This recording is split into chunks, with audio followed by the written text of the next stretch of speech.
So as promised from the beginning, I know I've read the very beginning, but I'm going to read it again. So chapter 1, an unexpected party. In a hole in the ground there lived a hobbit. Not a nasty, dirty, wet hole filled with ends of worms and an oozy smell, nor yet a dry, bare, sandy hole with nothing in it to sit down on or to eat. It was a hobbit hole, and that means comfort. It had a perfectly round door, like a porthole, painted green with a shiny yellow brass knob in the exact middle. The door opened onto a tube-shaped hall, like a tunnel, a very comfortable tunnel, without smoke, with panelled walls and flooring tiles and carpets, provided with polished chairs and lots of pegs for hats and coats. The hobbit was fond of visitors. The tunnel wound on and on, going fairly but not quite straight into the side of the hall. The hill, as all the people of many miles around called it, and many people, and many little round doors opened out of it, first on one side and then on the other. No going upstairs for the hobbit. Bedrooms, bathrooms, cellars, pantries, and lots of these. Wardrobes, he had a whole room devoted to clothes. Kitchens, dining rooms, all were on the same floor and indeed on the same passage.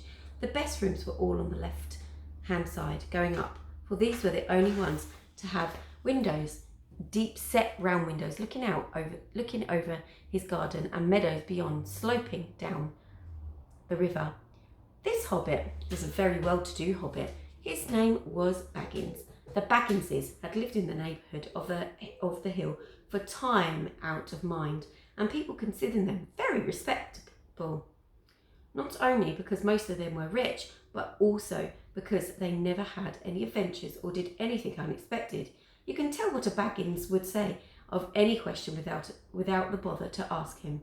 This is the story of how Baggins had an adventure and found himself doing and saying things altogether unexpected. He may have lost most of the neighbours' respect, but he gained, well, you will see whether he gained anything in the end. The mother of our particular hobbit. What is a hobbit, I suppose? Hobbits need some description nowadays, since they have become rare and shy of the big people, as they call us. They are, or were, a little people, about half our height and smaller than the bearded dwarfs.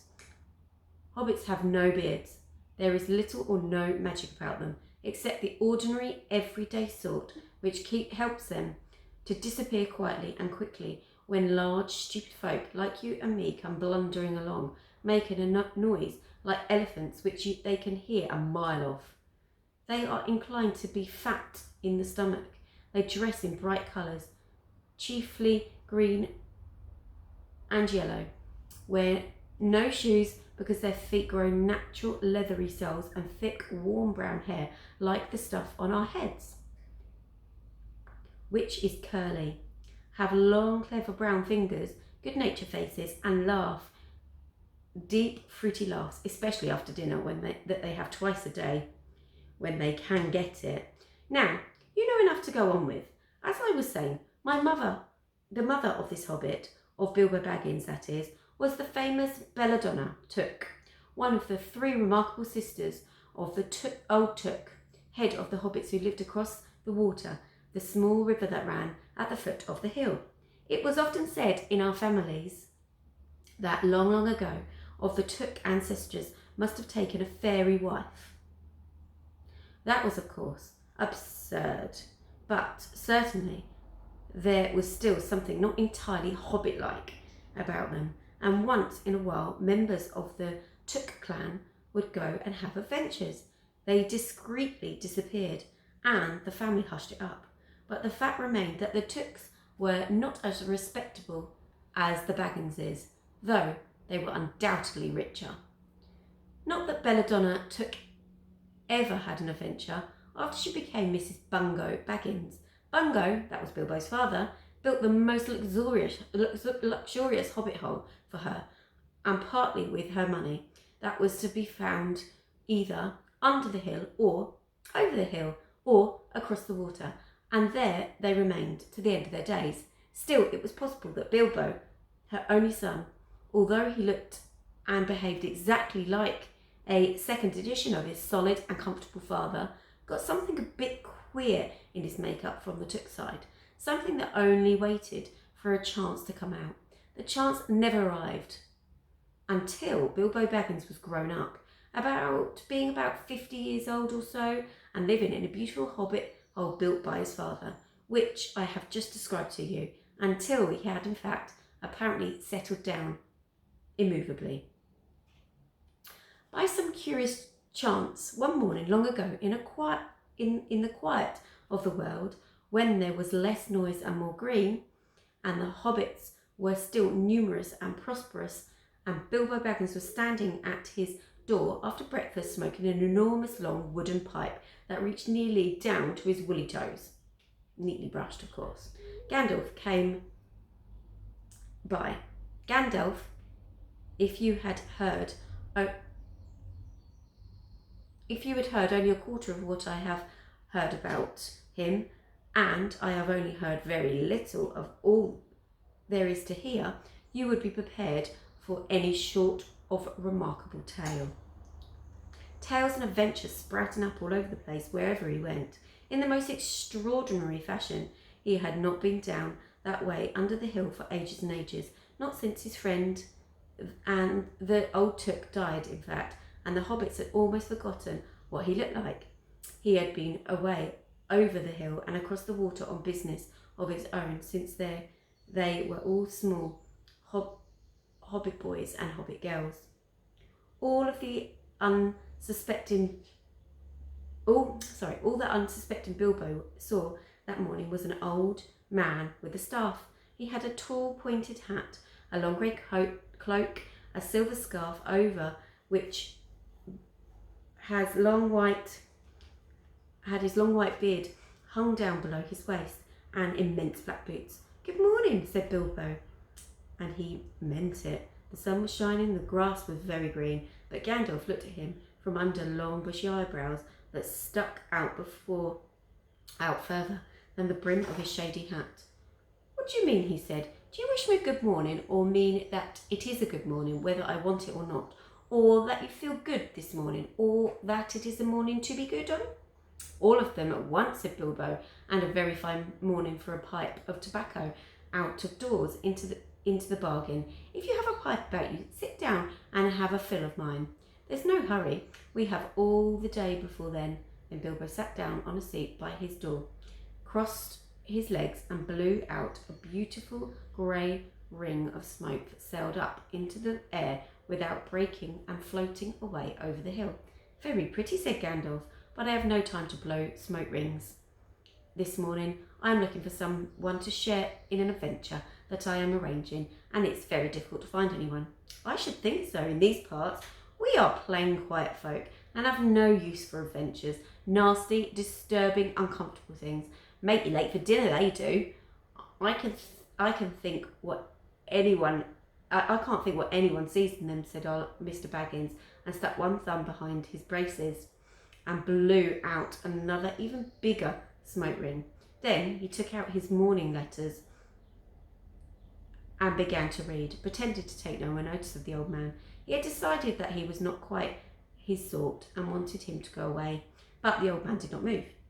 He stood leaning on his stick and gazed at the hobbit without saying anything till Bilbo got quite uncomfortable and even a little cross. "Good morning," he said at last. "We don't want any adventures here, thank you. You might try over the hill or across the water." By this he meant that the conversation had ended. Not at all, my dear sir. Let me see. I don't think I know your name. Yes, my dear son. And I do know your name, Mr. Bilbo Baggins. And you do know my name, though you don't remember, but I belong to it. I am Gandalf, and Gandalf means me. To think that I should have lived to be good morninged by Belladonna, Took's son, as if I was selling buttons at the door. Gandalf, good precious me, not the wandering wizard that gave old Took a pair of magic diamond studs that fastened themselves and never came undone until ordered, Not the fellow who used to tell such wonderful tales at parties about dragons and goblins and giants and the rescue of princesses and the unexpected luck of the widow's son. Not the man who used to make such particular excellent fireworks. I remember those. Old Took used to have them on Midsummer's Eve. Splendid. They used to go up like great lilies and snapdragons and laburnums of fire and hang in the twilight all evening. You will notice already that Mr. Bangs was not quite so prosy as he liked to believe. Also, that he was very fond of flowers. Dear me, he went on, not the Gandalf who was responsible for so many quiet lads and lasses going off into the blue for mad adventures. Anything from climbing trees to visiting elves or sailing up in ships, sailing to other shores. Bless me, life used to be quite you used to upset things bad in these parts once upon a time. I beg your pardon, but I had no idea you were still in business. Where else should I be, said the wizard. All the same, I am pleased to find you remember something about me. You seem to remember my fireworks kindly, at any rate, and this is not without hope. I need it for your old grandfather Took's sake, and for the sake of poor Belladonna. I will give you what you ask for. I beg your pardon. I haven't asked for anything. Yes, you have, twice now, my pardon. I give it to you. In fact, I will go so far as to send you on this adventure. Very amusing for me, very good for you, and profitable too, very likely, if you ever get over it. Sorry, I don't want an adventure, thank you, not today. Good morning. But please come to tea, anytime you like. Why not tomorrow? Come tomorrow. Goodbye. With that, the Hobbit returned and scuttled inside his round green door and shut it quickly as he dared. Not to be rude. Wizards, after all, are wizards. What on earth did I ask him for tea for? He said to himself as he went to the pantry. Yet he had only just had breakfast, but he thought a cake or two and a drink of something would do him after his fright. Gandalf in the meantime was still standing outside the door and laughing long but quietly. After a while he stepped up and with the spike of his staff scratched a queer sign on the Hobbit's beautiful green front door. Then he strode away, just about the time when Bilbo was finishing his second cake and beginning to think that he had escaped adventures very well. Okay, I'm just going to leave it there, and then I'll start reading little bits to you at the beginning of, I think I'll do it at the beginning of each English lesson. And then once we finish the other book, I will start reading it for your story time, because it's a big book. Okay? And if you have it at home, go for it, read it. Right, enjoy your English lesson. Bye.